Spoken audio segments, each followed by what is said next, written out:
Shabbat Shalom. Shabbat Shalom. In this week's portion, Parshat Kev, Moses continues his speech to the people of Israel, reminding them of the consequences of their good and bad actions. He tells them that if they follow the commandments, he will bless their land and livestock, protect them from sickness, and give them the strength to enter Canaan. As I was reading through, there were three main topics in this portion that stood out to me: our fear of God, the second chapter of the Shema, and God's reasoning for leading people to the land of Israel. First, this portion seems to stress the importance of our fear of God, which confused me at first. In a teaching by Rabbi Abraham Fisher, he asks, why is God described as mighty in fear? Would it not have been more comforting to hear that Hashem is caring and protective? I thought about this question for a while, and at first I agreed. Something we should consider, though, is the different uses for the word fear throughout the Torah. One word that translates to fear is pahad. It describes an unhealthy, quaking fear. In this portion, the word used for fear is yirah, which describes an awe and reverence of God. God, in the words of Rabbi Abraham Fisher, empowers fear in the way that we learn to feel him with us at all times, whether we're behaving well or not. In Deuteronomy 8, verse 5, he tells the people of Israel to bear in mind that God disciplines you just as a householder disciplines his son. Therefore, keep the commandments of your God, walk in God's ways, and show reverence. Similarly, in the second chapter of the Shema, which comes from this section, it seems to say that we should avoid misbehaving, as we will feel God's wrath if we do. It uses a fear-based motivation, similar to the way God is described as mighty and feared throughout this portion. However, I see another way to view the words of the Shema. They are not commanding us to fear God or else face the consequences.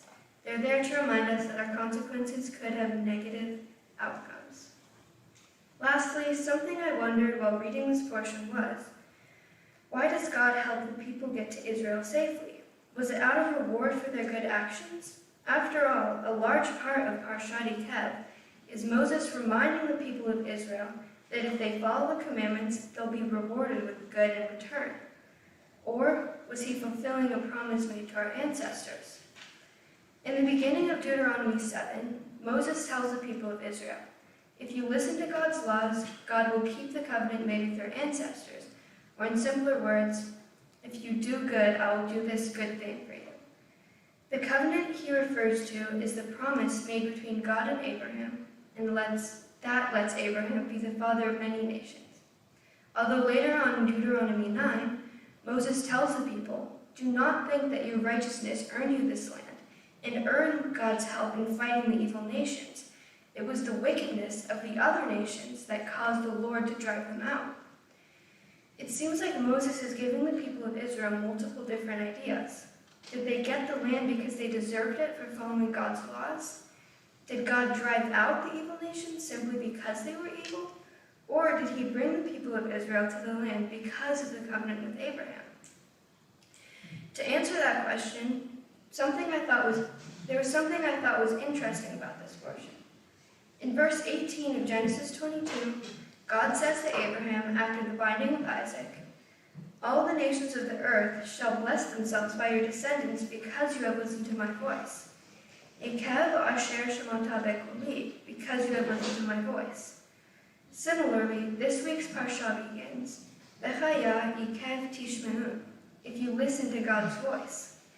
In the whole Torah, the word ikev is only used those two times when referring to listening to God.